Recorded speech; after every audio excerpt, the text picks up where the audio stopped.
Hello and welcome to Europhoria, the podcast all about the great, glam and garish from the history of the Eurovision Song Contest. As ever, I am Roland Bodnam and I am joined by... Isabel Shulman. Each week we look at some stories from the history of Eurovision and look at some news as well and attempt to create our own Eurovision Song Contest entry. Roland attempts to. I am not attempting anything. You're not putting your name to it? Absolutely not, unless it becomes a number one smash hit, in which case you're taking all credit. I have co-writing credits to get royalties.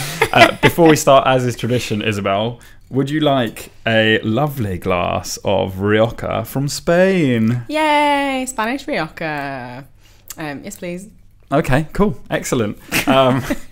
How are those fillings? The question that all the people want to know. How have those fillings settled in?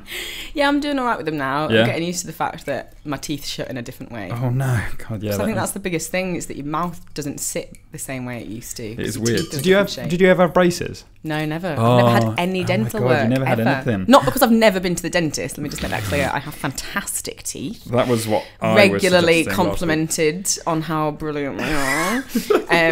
No, I've just got my dad's teeth, and my dad's got fantastic teeth too. Wow. So I've been very blessed. Yeah. Well, there you go. Blessed teeth. Blessed teeth. He is a vicar, so maybe they were blessed. He blesses all sorts, doesn't he? Oh yeah, he did. It's my dad, for you listeners out there. Get a little bit personal information now. My father is a vicar. He used to be in England, and now he lives in Canada with my mum. I think it's once a year. I kind of hope not more regularly. His church do an animal blessing service, which took place a couple of months ago, in Lantsville, on Vancouver Island. And I found photos on Facebook of my father blessing goats, ducks, a hamster still in its cage that someone had taken to the church to be blessed. I've not been baptised, which means there are animals in Canada that are going to go to heaven before I do. Oh. But I mean, that's how the cookie crumbles, I suppose. All good hamsters go to heaven. And that's fine. The ducks were the cutest because they clearly didn't give a toss about what was going ducks on. Don't care. They don't care. Ready? Here we go. Oh, that was a good one. You know, I talked about that nice bottle of red wine I had a couple of weeks ago. Oh, yeah. It's not that one. Oh, yeah. But it had one of those gold cases on it, which I think is a sign. The gold netting that goes around the bottle of red wine. Stocking on a wine. Oh, it means it's going to be very sexy and alluring. But I think that's a good sign. Oh, okay. I don't know what it's for. Here, are you ready? Oh, that's better than last week's. Yeah. I'd give that like 7 out of 10. That was good. Yeah, that wasn't bad. One. And again. That's nice. He's literally poured out half a bottle of wine into his cup.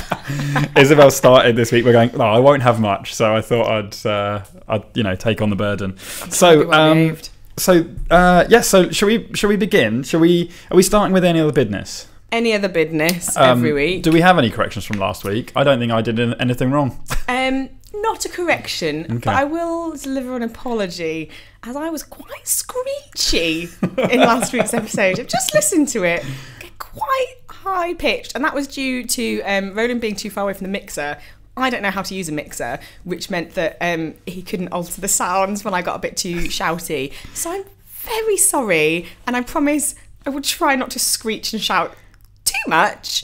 It's hard though when Eurovision is so damn exciting. So about it. I'm sure the listeners understand. It's just we're in control of the audio. Yeah. The audio is well within my reach. If Isabel starts getting Roland screechy, is in control of me and my voice. So any other business? This is actually, when we're recording this a little bit ahead of time, this is actually our Christmas episode. So this is coming out on the 22nd of December. Merry Christmas, everyone. Isabel, I feel a bit guilty because I didn't tell you I was going to do this. I've actually got you a little Christmas present. So close your eyes. Hold out your hand. Do I just one hand? Just one hand. I'm going to put that in there. It's a piece of paper. Take a look.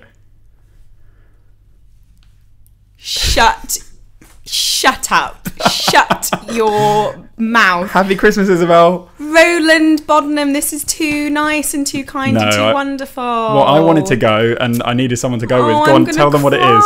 Tell them what it is. So Roland sent me a link last week to the fact that the BBC Presents Eurovision, You Decide, was taking place in January. I said I couldn't afford it, and so he's bought 2 bloody tickets for the 2 of us to go. Well, look, listen, as hosts of Britain's premier Eurovision podcast, I thought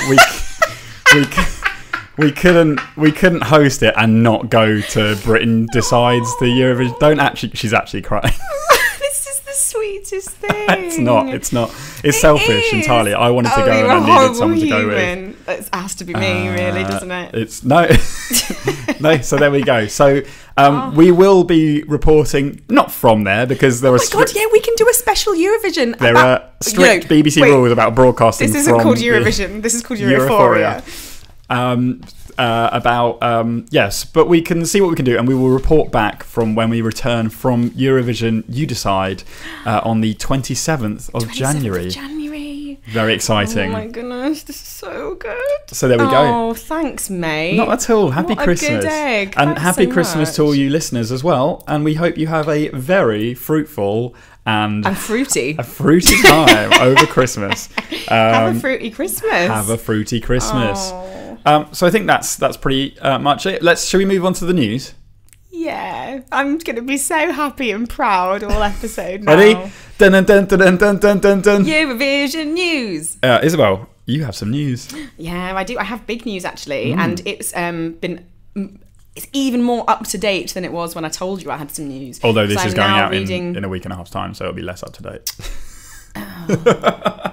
We're going to be doing it more. In the new year, we're going to try and get these closer to the actual. We're just giving us a little bit of cushion. Go on. Anyway, we're still learning. Your up-to-date news. My very up-to-date news that will be 10 days old by the time you hear this, listeners, is that Eurovision refuses to move contest out of Ukraine despite challenges. Ooh. So I'm sure any close Eurovision followers will know that actually there's been a few issues recently. So I'm just going to read from attitude.co.uk's article that was published a couple of hours ago about this. Thank you, Attitude. Yes.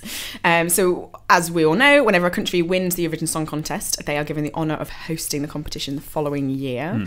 Sometimes that doesn't happen, as we've discussed in previous podcasts, and I'm sure we'll discuss again in the future. But that potentially is going to happen next year because the Ukraine are meant to be hosting it in Kiev, as we previously discussed. But there's been some speculation that the contest potentially will move to Russia.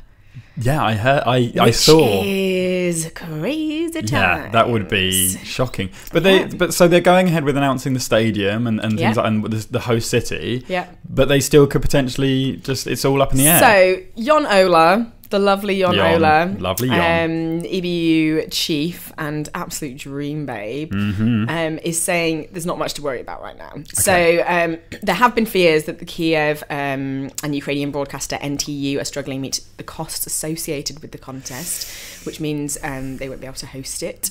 And there were some problems as well about saying that the Ukraine were going to blacklist Russia and then they wouldn't be able to come and attend and compete, which can't obviously happen. But Jon Ola has said that over the last 2 weeks, a lot has been done from the Ukrainian side, both from the authorities and from the NTU. We are fully satisfied with what we have seen and what they presented to us in the meetings. I know there has been a lot of debate about this and a lot of speculations. We've had firm and good dialogue and an open dialogue with the NTU all the way. So potentially it might move, but everything seems okay right now. Listen, if Jon says everything's okay, I believe that everything's okay. I would trust him with my life. I would trust Jon. I would put my life in his hands and say, Jon, take me. That's my life. Jesus Christ, there's already enough speculation. So that's a very interesting, very current bit of news, and I'm sure very current, and hopefully still current in 10 days' time when this goes live. That's very, very interesting. And again, the politics of Eurovision just proves time and time and time again, and it's still happening now, is that it's just so prevalent. Yep. I have a little bit of news, some sadder news. Some people may have seen that a stalwart of the Eurovision Song Contest Esma Redzepova, also known as the Queen of Romany Music, sadly passed away at the weekend. She was 73. She took part in the 2013 Eurovision Song Contest representing former Yugoslavic Republic of Macedonia. She passed away after a short illness. Born in 1943, was recording for decades. During the 1970s and 80s, she fostered 47 children. She's a good woman. She was known for her very fancy headwear and very fancy outfits. She looks fantastic. So just a little celebration of the life of the Queen of Romany Music, Esma Redzepova. You'll be sorely missed. Oh, cheers. So there we go. That's our news for this week. I think it's a nice, decent little mix of news, even if it's not 100% up to date. But I mean, who is up to date, right? You know, if you come to us, you know, at the very least, you'll have the news from the last old 10 days. It's fine. You just don't need to keep going onto all the different websites. We just collect it all here. Shall we begin our stories? It's story time. Oh, no, fuck. We're going to talk about our contact details. Oh, yeah. So we now, I mean, how smooth, isn't it? And how efficient. We are on like all the social medias now and have an email address. So if you would like to contact us about anything, if you know something extra about one of the stories we've told, if you know some news that we haven't mentioned that's exciting and not time specific because we'll say it late, or if you would like to join in and contribute a song towards the end of the show that would be a Eurovision entry that you have made yourself, please do send that to us. So our email address is Europhoria Podcast @gmail.com. We are also on Twitter, which is Europhoria Cast @Europhoria Cast, and we are on Instagram, which is also Europhoria Podcast. So that is your ways to get in touch with us. Please do. We want to engage with you guys. We want to know what you like, what you don't like, everything you know about Eurovision. Let's share our knowledge because we can only know so much. It's difficult. So let's move on. Let's begin the main part of the episode, which is our stories from Eurovision's past. I'm going to begin once more, Isabel. Are you ready for my story? I am ready for your story. Let me tell you about the Intervision Song Contest. Wait, what? Let me tell you about the Intervision Song Contest. So, I'm going to take you back again. I'm going to set the scene. I'm going to take you back to the 1950s. I'm going to take you back to Europe in 1950s. Europe was effectively divided after the Second World War into 4 states. All of yours get very political very quickly. They're all like post-World War I when the Franco ruled. It's the end of the war. Britain is suffering. No, so it's... Europe's been divided between the victors of World War II, so Great Britain, France, United States, and the Soviet Union. I'm just giving a little bit of context here. And there were beginning to be the beginnings of tensions between the East and the West. The Soviet Union and Stalin basically believed that an economic union with the Western states would weaken the Soviet Union's control over the Eastern Bloc, which they had after World War II. So basically, Stalin began attempting to cut ties with the West and becoming self-sufficient without the need for relying on anyone else outside of its own control. Basically, build the borders up, don't let anyone in, don't let anything else in. Okay, good. And again, as we mentioned quite regularly, glad things have changed over time and countries no longer want to just barricade themselves in and not let outsiders into them. Stick their fingers in their ears. So glad we don't have a Stalin in the West right now. Yay! Okay, so the pressure and the tension began mounting at a point, at the geographical point where the 4 powers met, which is the city of Berlin. So there were attempts to unify the city by the West, financially and economically, and these were blocked by the Soviets. So Stalin then made a demand for the Western forces to leave Berlin and let the unification to happen under the control of the Soviets, which of course the West didn't agree with. Guys, just a reminder, you are listening to a Eurovision fan podcast and not a post-World War II podcast. It all comes around in the end. So basically, the Soviets started having more and more control over Eastern Berlin, which is the part of Berlin that they controlled, and more and more restrictions were being placed on the citizens there, which meant that a lot of the young, educated citizens began emigrating from east to west because they wanted a place that was more liberal, more free, more open to learn about different things. Yep.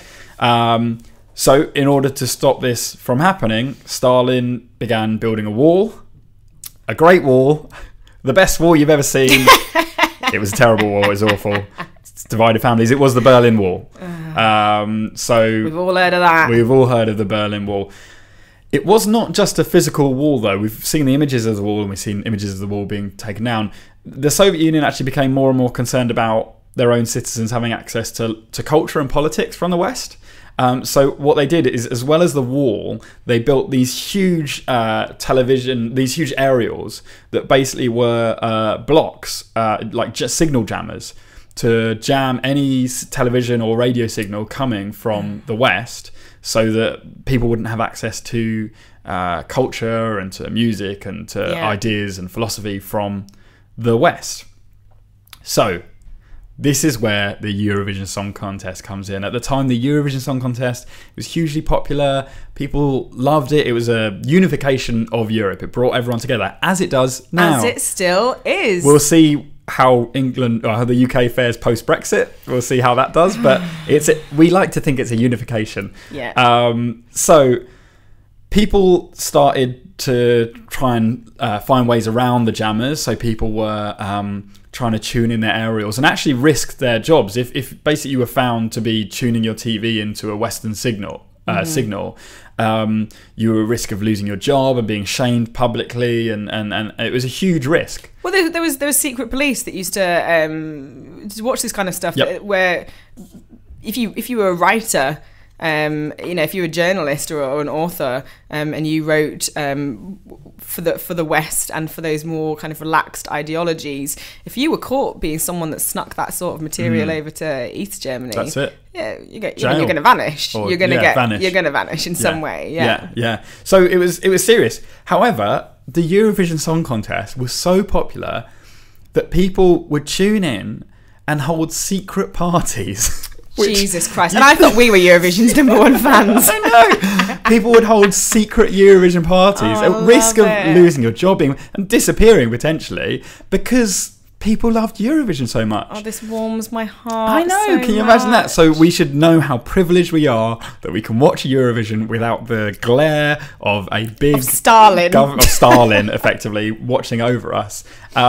So basically what the Soviet Union realised is that they can build as many towers as they want, but they're not going to be able to block every single signal that comes in from west to east.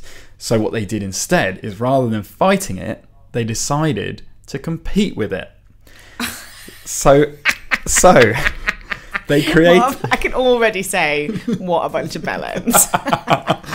So they created that. There was a song festival in Poland called.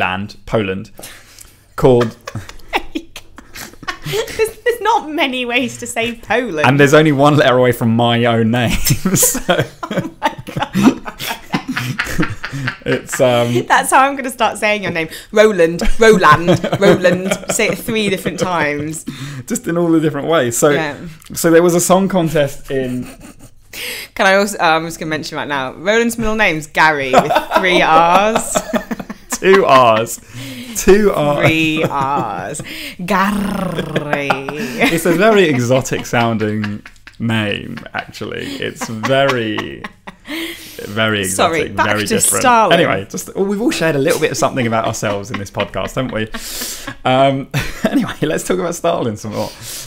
So there was already a song festival that was held in Poland, and it was called the Sopot Festival. And basically, the Soviet Union decided to adopt it and to make it into their own song contest for the East, for the Eastern Bloc. What the Soviets had to do effectively, because all this culture and music and art already had existed before the wall went up and before this cultural divide happened. They were controlling what happened in a way. They vetted all of their entrants, and so according to reports, there was lots of Beatles imitations, but there were not many Rolling Stones imitations. Too rock and roll. Too rock and roll. Too rock and roll, man. So they know how to party. So basically this was an imitation. This was showing the citizens of the East that, hey, you don't need to listen to the West for cool music, because we've got our own cool music. As long as it's been vetted and checked by us, then you guys can enjoy it. However, even Sopot Festival couldn't take the crown from Eurovision. People were still trying to sneak radio signals and TV signals. People were still having their Eurovision parties. It was considered like an illicit thing to do. It was exciting. I love this. It was dangerous. It would have been amazing. Obviously terrifying, and I'm not wishing that I was there to one. I'm not trivializing it, but like that thrill of having an illicit party like that is quite something. So this was happening. The Soviets knew they were losing the fight against Eurovision Song Contest, against Western ideals, Western music. So what they needed something drastic. They needed to take action. They needed a rebrand. Everyone loves a rebrand. Everyone loves a rebrand. It's gone wrong. Let's just do it again with a different name. Give it a different name and change the logo slightly. No one will know. It'll be fine. It'll go better. So the Sopot Festival became the Intervision Song Contest. Christ almighty. It's like when you see them knock-off shops that are like, it's not quite KFC. Like there used to be one in Halifax called YFC, which was Yorkshire fried chicken, or like Pound Store, but it's not the Pound Store, it's Pound Market. Top shopping. Top shopping. I'd love a top shopping. Yeah, it's not quite the same. Not quite the same. But you can't sue us. You can't sue us. Don't sue us. So it looked even more similar to Eurovision than before. Lots of glamorous outfits, big orchestra, fancy staging. It was Eurovision, but it was a slightly wonky Eurovision. Everything was slightly askew. And actually, interestingly, just as a little side note, this was one of the first appearances, and I'm assuming you'll know the internet sensation, which was Edward Keel, who was the was that from Intervision? That song wasn't from Intervision, but one of his earlier performances, he performed at the Intervision Song Festival. That's an amazing little aside. I was just like, there's that guy. Love it. So one big difference, though, and this is when we're getting into the late 70s. So this is 77 that they had the Intervision rebrand. So by this point, the Eurovision Song Contest was all snazzy, all up to date. They'd dropped the having a panel in the studio decide, and it was public voting, and it was all done by telephone, and it was very exciting, very flash, very glam. However, did they have enough telephones? Well, they did in the West. In the Soviet Union, however, telephones were more of less of a commodity. They were rarer. So in a way to get around this, reports are that in order to vote, people at home were told that when they saw a song that they liked on the television, they didn't tell them to just clap or something, did they? No, they didn't tell them to clap. That'd be amazing. They told them to turn their lights on in their flat. And basically what happened was that the state energy company could track it and pick up the spikes in the power spikes, and then send the result to the TV station. This is the most insane thing I've ever heard. But it's amazing because you could look out your window, and if there's a song, all the lights go on, and you'd be like, oh, this one's really popular. Oh, everyone really likes this one. That's mental. It's absolutely insane, isn't it? No one's quite sure how accurate the readings were, of course. Well, yeah, because someone might just switch the light on because they need to go to the kitchen. Like, oh, it's dark, just going to nip to the bathroom. And that's helped someone win the Intervision Song Contest. Or it's a really boring song, so you go, I'll put the kettle on with this one. We'll go and chill out for a bit. So apparently that was a way of recording whether people liked the song or not. Also, different to Eurovision, the song contest didn't actually move about. It was always held in the same city every year. So it was Gdansk, which was where Sopot was held in Poland, and so they just renamed it, kept it in the same place every year. It was just a competition, and you see who won, and then it'd be held in the same place in Poland. So which countries entered? So it was all of the Eastern Bloc, so Russia and Poland and Czechoslovakia and places like that. The only country that could enter both Eurovision and the Intervision Song Contest was Finland. And actually, one year Finland won the Intervision Song Contest, and it was quite something. I think it's because Finland are neutral, right? They're a neutral party in the war, so they were the only country that could enter both competitions. Double your chances of winning. Weird. This is very bit. It's like weird Mirror World. You should have known it was a knockoff shit one. That there's no point in going for it. You double your chances of winning, though, don't you? I just feel a bit sad for everyone involved, really. Yeah, it's just knockoff. We're doing it. We're doing the same, but it's. We've got a better one. Have you? You vote with your lights. So the issue that arose from it taking place in one city was that towards the end of the 70s, 79. It was 77 to 79. There was an uprising in the city. It was a large anti-communist trade union called Solidarity. Basically emerged. They emerged in the city and started fighting for more rights. In order to battle this uprising, of course, it wasn't about debate and talking about it. The Polish government basically enforced martial law and prohibited large public gatherings, which of course included the Intervision Song Contest. Oh, wait. So, however much I'm not really that on board with the Intervision Song Contest, don't ban the fun stuff. It's an innocent party. Jesus Christ. It's a song contest. It's a bit of a giggle. Yeah. So it was banned, and basically no other country in the Eastern Bloc could afford or were willing to take on the burden that was the song contest. So the bright lights, the slightly wonky bright lights of the Intervision Song Contest that varied every time a different song would play, were switched off for good. And so how many years was that? Did it last? 2? Well, as an Intervision Song Contest, 3. It had been around as Sopot for a while before, but it rebranded and then died a death.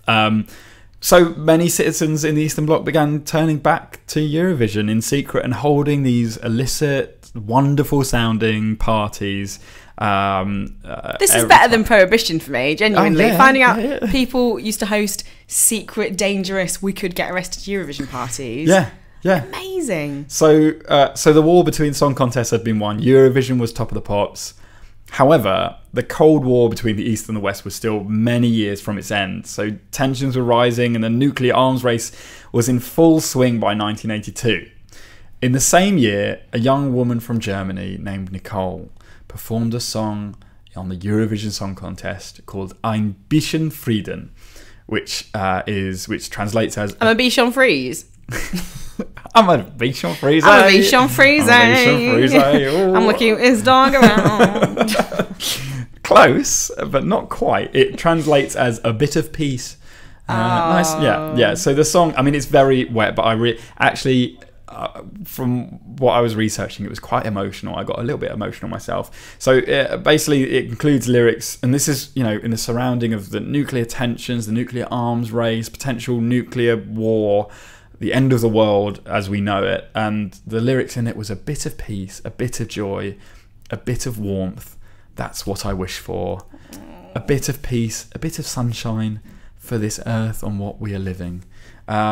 Beautiful, very not asking for much, just a little bit of peace. Love. Poor Nicole. She's not even asking for world peace, just a bit of peace. Just the tiniest bit, guys. The song contest aired on the 24th of April 1982, which was the same day as the first casualty of the Falklands War. So clearly not enough people were listening to her song. It was quite powerful though. I watched the song, and it's just her on the stage with a guitar, the orchestra behind her, and she's just very, very understated, just singing this understated song.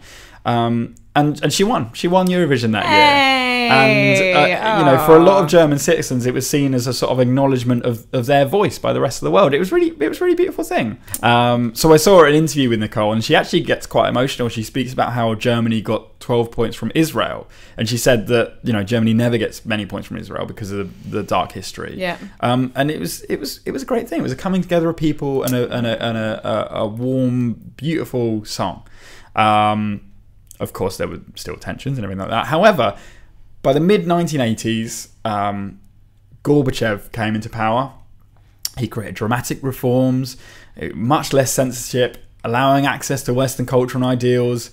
And this, of course, included the Eurovision Song Contest. So, as well as the Berlin Wall coming down in 1989, we had the reunification of the Eurovision Song Contest. So they didn't get, in East Germany, basically until the Berlin Wall came down, they didn't get Eurovision again? A little bit before. So Gorbachev came in mid-80s, I think 85. So for almost, for 40 years. They were blocks. There were huge blocks. That's crazy. For all of those things. So the Berlin Wall came down in 1989. Intervision resigned to the bin of history. Or so you might think. Oh, God, Bennett. In 2009, Russian leader Vladimir Putin he proposed a revival of the contest to include Russia, China, and Central Asia's post-Soviet republics. Oh my God, I would watch that. It would be insane. It would be mental. So there has been little movement since that proposal in 2009. There was a pledge that it would He's too busy riding horses and fighting bears. He's Putin. Too much to do. Topless too often to sort out Intervision. So there was a pledge that it would reappear from the aftermath of Sochi in October 2014, so that they would basically use the stadiums and all those things. However, that sort of failed to materialise. So, for the time being, at least, we can expect that Russia will remain a key component of the Eurovision Song Contest, and the Intervision Song Contest is not around, and we can't expect to see it for a while. So that's the story of Eurovision's little heard of rival, the Intervision Song Contest. I loved it. Well done. Amazing. You're dead good at this, aren't you? No, I only found it last night, late last night. I wrote it from 10 p.m. till midnight. What were you going to do until then? Nothing? I had no idea. I was really risking it. I had an idea, but that just I changed my idea this week. Did you? Yeah. Well, shall I talk about mine? Shall we do your story? Let's do your story. Yeah, I was initially. Are you good for wine now? You said you weren't going to have very much. No, you drink the rest of that. Okay, that's my challenge. Yeah, I'm trying to not be ill this time of year because there's so much going on, and I've got a piss poor immune system. I always get ill, and there's just too much happening for me to get ill. So I'm going to try. I'm just fending off everything right now. Whereas I just drink through it. So I was initially. I'm not going to talk about the one I was going to do because I'll probably do it maybe next week for a future episode. But I decided to change mine reasonably last minute to go. And again, this won't be very on time because this podcast is going live over a week after we record it. But X Factor has been on. Yeah. Now, I used to be a very big X Factor fan back in the Alexandra Burke days. I mean, you can't get better than her. Classics. Crying a lot while singing with Beyonce. It's pretty incredible. Much. Yeah. That's the same year as JLS with the infamous Merry Christmas from JB, which is still my all-time favourite TV clip. I watch on a regular basis. Those are the highs of X Factor. So I've not watched in recent years, and I wasn't even aware that it was on this year because I don't have a telly anymore. Yeah. And I don't mix in them circles. Who does have a I mean, I've got a telly, but who has a telly? Very few people. Very few people. Yeah, I don't know. I've just not really been aware of it happening this year. But X Factor has just finished, and the person that came second in the X Factor this year was a young lady named Saara Alto. Yes. Now, Saara Alto was born on the 2nd of May 1987 and is a Finnish pop singer, songwriter and voice actress. Ooh. Who, as I mentioned, has placed second in the UK X Factor final this last week. But this isn't her first foray, that's the word, yeah, into fame. She has a long history of talent show participation. Ooh. Oh, she's a careerist. She's one of them. She's one a of them. career talent show entry. Oh, is she? Oh God, are we? Oh my God, okay, I didn't know. She? Okay. Right. So second in X Factor's, that's a good. You come second, you normally have the better career anyway. Yeah. Oh, that's true. One Direction came second. Yeah. Biggest boy band in the world. Yeah. Oh my God. Rightfully so. Yeah. I watched that series as well. Actually, I did. Who won that one? Matt Cardle. I was going to say Subo, but that's a different He show went entirely. nowhere. Matt Cardle. Did you see, and we're going off on a real tangent now, did you see Steve Brookstein's tweet after the final? No. I generally follow his bizarre behaviour. We're going off a tangent, but this is really worth it. Did I just... Here we go. Okay, so have you read it? I stopped reading it. So Steve Brookstein, at literally the moment that the winner was announced, tweeted, #X Factor final. Every year it's the same old crap, watched by perverts, divs, gay mafia and Zionists. Can't wait till it ends. I'll just list that again. Perverts, divs, gay mafia and Zionists. He's the winner. He's the winner of the first X Factor. I don't even know where to start with that. Perverts, divs. Who are you calling a div, mate? Perverts, divs, gay mafia. I'd love to be part of the gay mafia. Gay mafia, if you're listening, you'd like someone to do admin. I don't mind.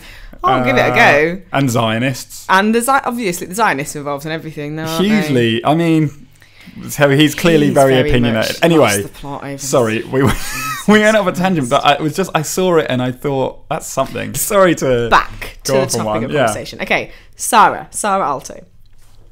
So back to Saara. Alto has been looking for a breakthrough, career breakthrough, obviously for a very long she's time. Entering the X Factor, so in many different ways. I'm going to give you a bit of a history, okay, and I'm going to go into a music career. Beautiful. So, born in Finland, she has focused on music since her childhood and wrote her first song at the age of 5. Oh, wow. What a precocious little... Shit. Darling. Mummy, I wrote my first song. I wrote a song. Yeah, shut up, Saara. Yeah. Her close relatives include painter and documentary director Eli Alto and magician Simo Alto. Wait, sorry, a magician? Yeah, she's got... so I'm just picturing... There's a magician, a famous Finnish magician. I'm just picturing Job from Arrested Development. Oh, my God, yeah. It's an illusion. It's all right, Alto, come on. Bloody hell, mate. So they're a family of fame. Okay, yeah, they chase fame, they're fame. Like the Brady we Bunch. Like fame. No, that's not right. They're like the Jacksons. Yes. In 1998, at the age of 11, she won the Kotka Maritime Festival Song Contest for children with one of her own works. Oh, God. How twee. I really don't like this girl already. Yeah. I'm sorry. Oops. She represented Finland in the Golden Stag International Song Contest in Romania in 2004. And she went to basically a music school during that time as well. And then after high school, moved to Helsinki to study music education at the Sibelius Academy. Sibelius. Glad you know it. At the same time, she also studied singing in the Helsinki Pop and Jazz Conservatory. So she is well involved in all. It's basically, I think she's had the equivalent career of, say, Billie Piper in the UK. Do you know what I mean? Who went to the Brit Academy, and done all that stuff. Sylvia Young Dance Academy, all that stuff. She is a manufactured pop star in the true sense of the word. From the age of when she could first start talking, she was learning how to write songs. So, to start with her music career. Okay. In 2007, she participated in Talent Swami. Okay. I'm guessing that's the pronunciation. Finishing in the top 3. Good work. From 2008 to 2011, she appeared in the Helsinki City Theatre musicals, first as Kelsey in High School Musical, and its second instalment, and then in Wicked as Dorothy. Saara Alto has a long history of talent show participation. Okay. In her home country of Finland, she's even reached the heats to represent Finland at Eurovision. Oh. But never quite made it through to the finals. Well, hang on. What? Was she not in Eurovision? No, but you don't have to be in Eurovision to be talked about. No, sorry. I thought she was. No. Oh. She's tried to be 5 times. Okay. But never made it through. Oh. So she's done 5 times. 5 times. It's insane. Christ. So her first attempt to get into the Eurovision Song Contest was in 2004 as part of the group Heidi Cairo and Just, I think it's pronounced. She's quite young. Okay. It's very 2004. Go on. They look like a Finnish Atomic Kitten, maybe. Is it like cargo pants? It's a girl group. Oh, you've got it. Did I nail it? You've got it in cargo one. Pants. Yeah, it's kind of tank tops. Yes, you are correct there, with like dangly things hanging off them. Of course, yeah. They have, I think they have quite glittery face makeup, and their hair is all kind of rolled up and pinned on their head with little butterfly clips and things like that. There's a lot of hair gel going on, which is very popular in the early noughties. It's not the best, and there's some very flat notes in it. Especially when it comes to her. She looks a bit manic. She's very young. She's desperate for fame. Ooh, you can see it in her eyes. You can see it. It's like can you? Yeah. Okay. 4 years later, in 2008, she was a backing singer. So bloody shoved to the back of the room. For Hannah Marsh on the track "Broken Flower." Does that count as one of her entries? Yeah. Okay. Yeah, all these count. She's part of the group. Okay. You're allowed 6 people on stage. She was one of the 6. Yeah. Okay, cool. So she counts. Yeah. That didn't get to the national finals. Damn it. That year, Finland instead selected the rock band Teräs Betoni, whose name translates as reinforced concrete. That's such a good name for a rock band. Reinforced concrete. That's amazing. Yeah. Great. This one was a lot more this year's one that she entered with. A lot more folky than her initial attempt. Quite wet, quite forgettable. It seems like she's definitely following the trends of the time, though, because it did go from like grungy girl group. Oh yeah, folky, definitely. Like, well, it's not her. Whoever the Finnish whoever's telling her what to do, band people are who put them forward. That's who's doing it. Because obviously she was just a backing singer in this one. Grow a spine. I've lost control of him, guys. He's gone. He's gone. That's what happens. We have to share. He's going to be effing and jeffing for the rest of the podcast. Then the next year, 2009, Alto tried again. This time as the backing singer for Rika. Her song Merin did not make it to the national finals either. This is again a folky effort. This is a bit more Cranberries-esque. There's lots of ooh like kind of noises. Like my song last week. No. Kind of though. No. I mean, there was noises made. Yeah, there were oohies. Ooh. Also, not that great a song. A bit better than the year before. Okay. Still not that interested though. She's not. See why it didn't get through to the finals. Is she on a downward trajectory? What you would say? Well, not her. Just that. The songs. Just the ones she was chosen to be singing in. It's not her choice. It's not her fault. Don't blame Saara. She's just a cog in the machine. Bloody hell, poor girl. By this point, though, when you start watching all these videos, it starts becoming a bit terrifying seeing her face in the back of all these videos. It feels a bit like, if you watch closely, she'll be in the back of every Eurovision entry ever, just always singing with a smile on her face. Desperate eyes. Just desperate for fame. Just bloody hungry. I'm hungry here. For that don't fame. Forget me. Please don't forget me. Yeah, it's a bit creepy by that point.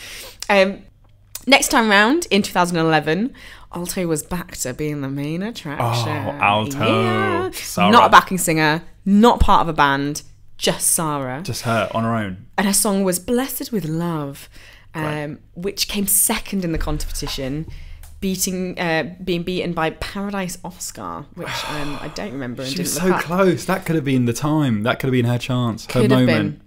This is my moment. No, we can't just break into This is my This is not a musical. It is a musical podcast. I forgot. There's always time for Martine McCutcheon. There is always time, Mark. Okay. If you want to be a guest, Martine, come on, it's fine. God, I think I'd die. I'd be too excited.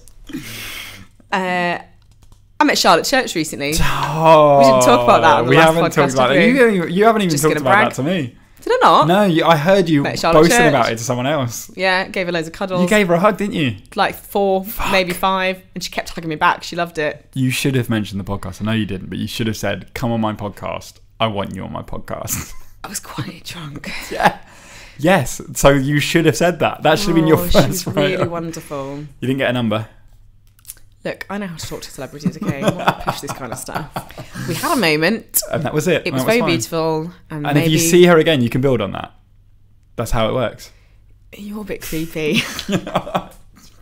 This is good. Calm down. Difficult third podcast. Okay, calm sorry. it. Okay. So, her song was Blessed with Love, which ended up second spot in the competition. And this one was it's quite a soft Disney type love song that maybe Belle would sing about wanting to find a future love. Well, not the Beast initially, because she thought it was a dick, didn't she? But like, that's the sort of thing. It's very, very soft, and actually, it goes very screechy at some bits. It gets very high pitched. She's got a big range. Does she? Big range. Well, I'm not surprised. She'd been practicing. She was 4. Long time. So it didn't win, but the recording was released by a record label. Try that again. It was released by her own record label, which she set up with her then boyfriend in 2011. Oh, her boyfriend. Yeah, I'll release that for you, babe. Don't worry. Don't worry, mate. We're gonna make it famous. Don't worry, babe. You'll be fine. Kiss a kiss, yeah. She also entered the same song, "Blessed with Love," in the Santa Claus Season's Greeting Song Contest, singing a Chinese version of it. Wow, so multilingual as well. Impressive lady. She is a talented lady. She is happy to be famous in any country, basically. Anywhere we can get that fame. Take her. Well, as we know now. Yeah. Bloody hell, yeah. Oh my God, are we going to get stuck with her now? Mm-hmm. Oh. She's our problem. Oh dear, right, fair enough. This is like Peter Andre all over again. Joking, I love Peter Andre. I love Peter Andre. Peter, if you want to come on the podcast, it's fine. I used to have an almost life-size poster of him on my wall when I was a child. Christ. Why wouldn't next to my Hanson poster. You don't know, how old were you? Were you going to say I'm not old enough to have a... No. I'm saying, I'm assuming you were young. Yeah, of course I was. This wasn't when he was on... I'm a Celebrity. This is when he released Mysterious Girl, mate. But at that age, you don't understand what all the muscles and contours mean. Oh, I didn't know about the muscles. What do you understand? I liked the song. Really? And he had a fun face, I think. He did have a nice face. I really fancied Hanson. I genuinely fancied Hanson. Well, that's not surprising. They're beautiful boys. I'm dating a boy with long hair now, aren't I? It all comes back around. Do you think that's my Hanson fetish? I didn't know we were going to talk about it on the podcast. Hi, boy. I don't know what you're talking about. Didn't mention that's going in. In 2016, Alto competed in her final attempt with the song No Fear in a bid... Nope. Sorry, I just tried to pour more wine into his glass. That's not happening. Nope.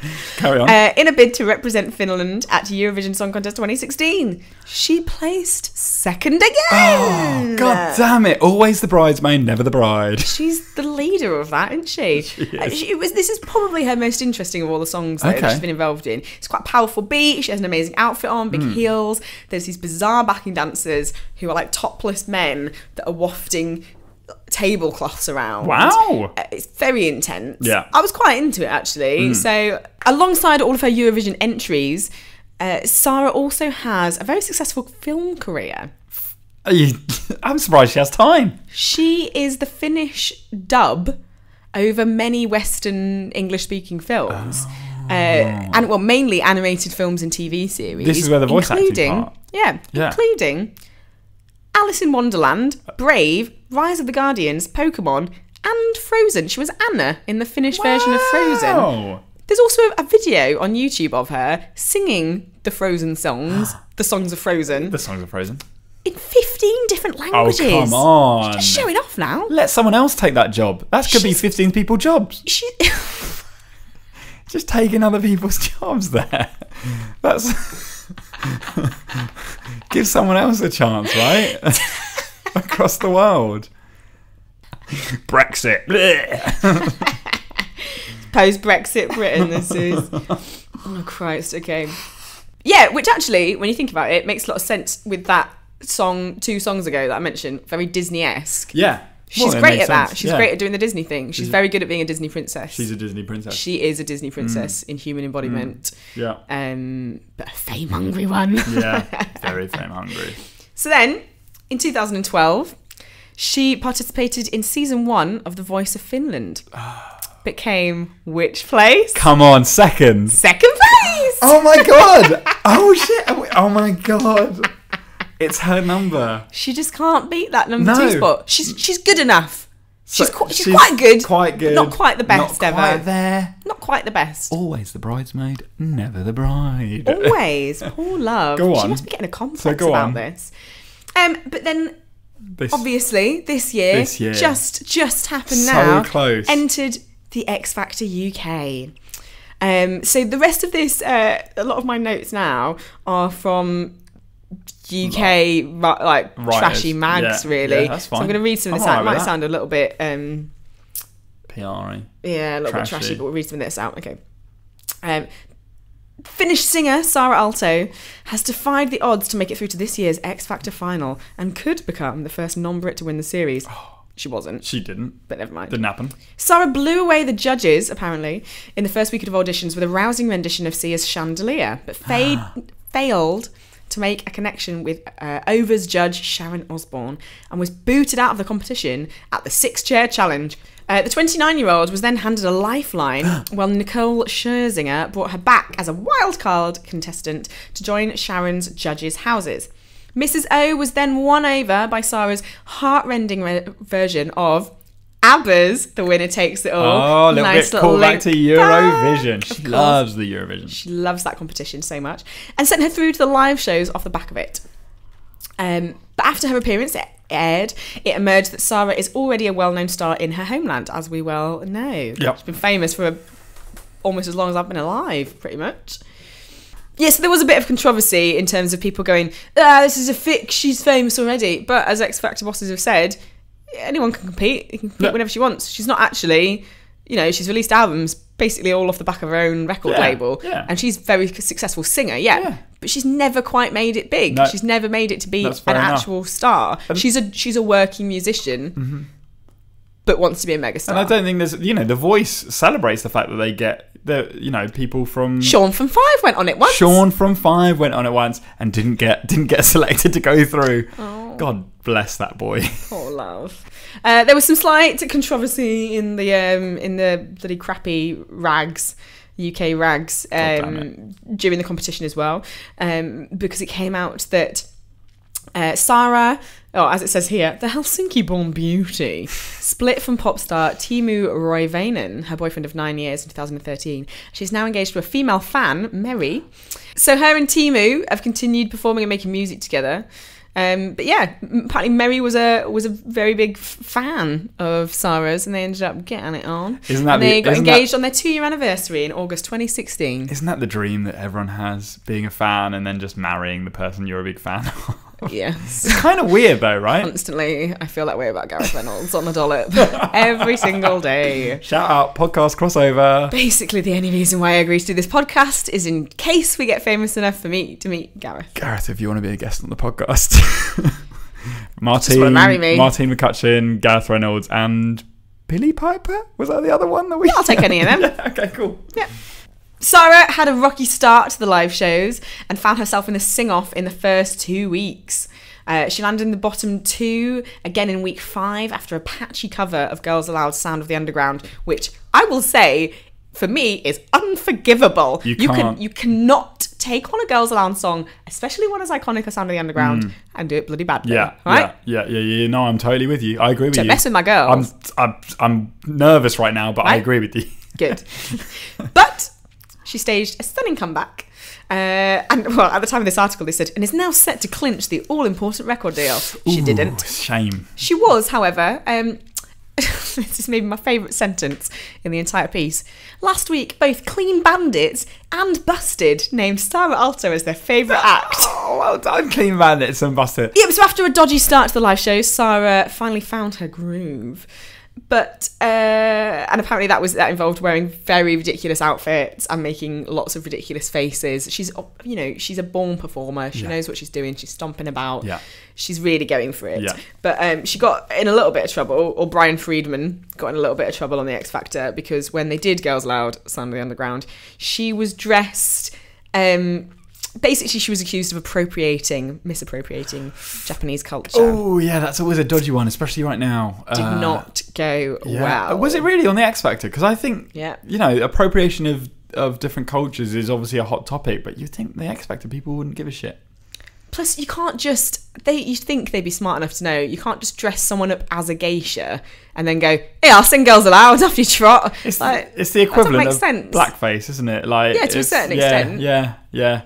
Well, there we go. She got in trouble with that. But that's not her. That is, again, it's her whole career is people telling her that this is the right thing to do, and she is a pop star. She's I've gone wrong. You've gone wrong again. She is a pop star, and what pop stars are is when people tell you what to do and you go, okay, I'll do it, I'll perform. She is the epitome of being a manufactured pop star. Yeah. That's exactly what she is. She will perform. Her entire life, she has performed what people have told her to sing and how to dress and how to do it. And unfortunately, that has never quite got her to the winning spot. Second place. So I presume she will, because she loves the reality stuff. I mean, I've seen a lot of her stuff. Yeah, she's a performer. I don't think she is a pop star though. I think that's why she keeps coming second. I don't think she is going to become globally. She's not going to be Gaga. No. I think most likely we'll see her on next year's series of I'm a Celebrity to Get Me Out of Here. Probably. Or She'll be happy Celebrity with Big that, Brother. She'll be happy. She's on TV. Yeah. She's being a star. She can sing and she can do all that and she can make a career out of that. It's not that. She is. She's happily making a career. She wants that famous bit. Yeah. How sad, guys. That's the story of Saara Alto. That's Saara Alto. That's our X Factor number 2. That's very good. It's very good. It was really interesting. Thanks so much. A little bit off-piste. No, it was good. It was like you say, it was timely. It was relevant. It was really, really interesting. Thank you very much. So, Isabel, speaking of Eurovision history, I think it's time for my show. For you to make Eurovision history. This is our third song. My third song until it's a successful song. Yeah. That we have written. That every week I create a new song that hopefully eventually one of the songs will become a hit. So each week I produce, write, record a song, and Isabel will judge it on the traditional scoring pattern that is 0 to 2 points.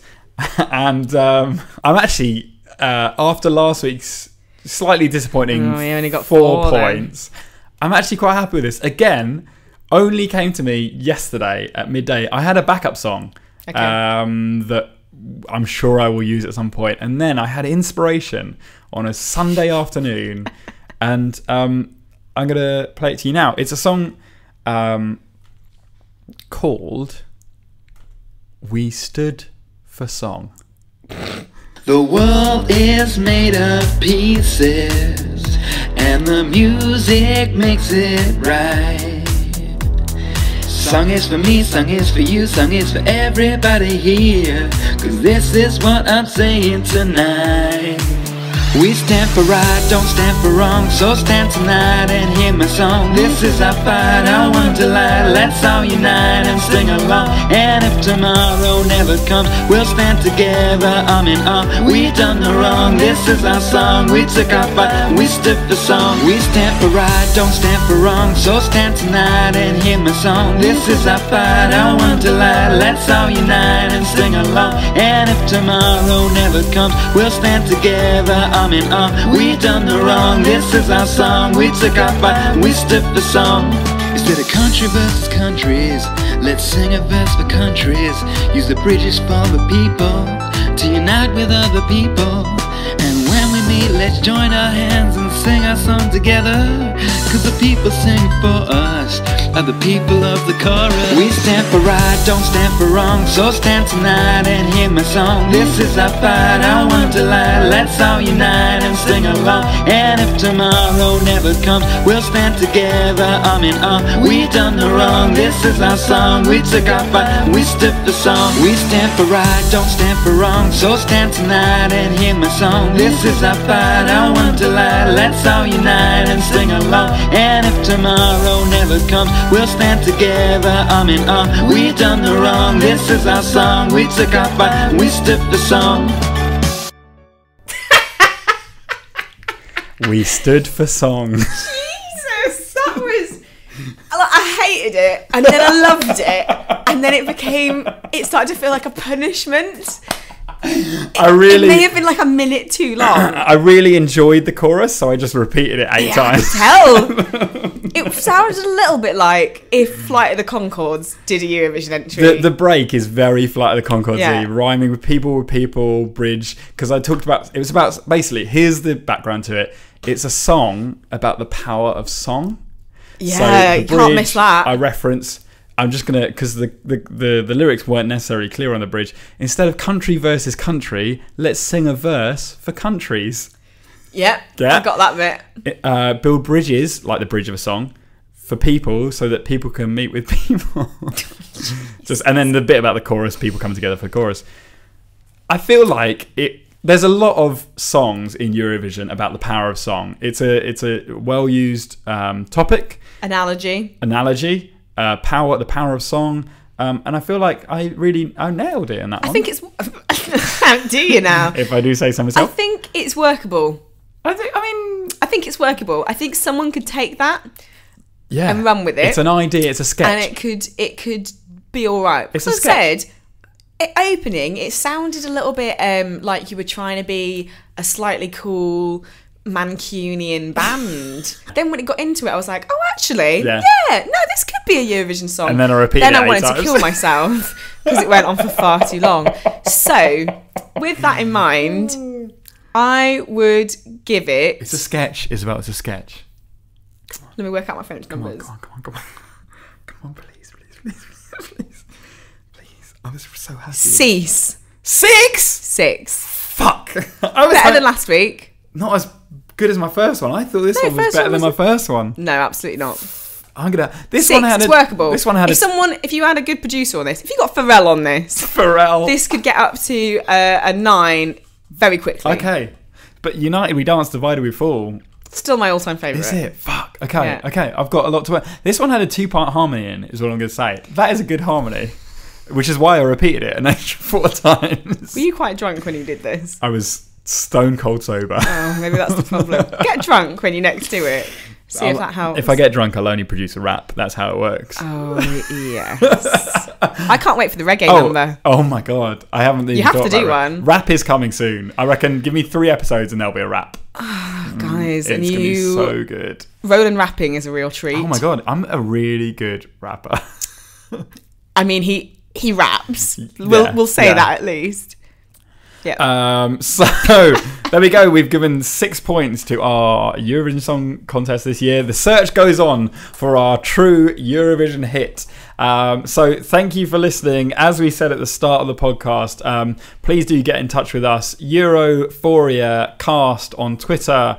Europhoria Podcast at gmail.com on email, and Europhoria Podcast at Instagram. We would love to hear from you, and also if you just want to follow us and watch what we're doing, subscribe, rate, review. We're still starting this is our 3rd episode, but we're having a lot of fun, and at the moment we've only got our mates saying it's good, it was dead fun, I had a nice time listening to it. So if it is good, it'd be nice if a stranger said so. Let us know, please do. Maybe not like on the street or something, because that might scare me a little bit. No, but that'd be great. If you could email us or comment on something and tell us what you think of this, if you are a stranger listening, I'd really appreciate it, actually. It'd be quite nice. Also, Merry Christmas. Oh my God, Merry Christmas, everyone. And I hope you have a great time. And we've got the Britain Decides Eurovision coming up. Eurovision's here. It's the new year. It's very exciting, very warming. So thanks for listening, guys. Merry Christmas. And as we say at the end of every podcast, give me a hug and I'll show you my Eurovision. Thanks for listening. Bye.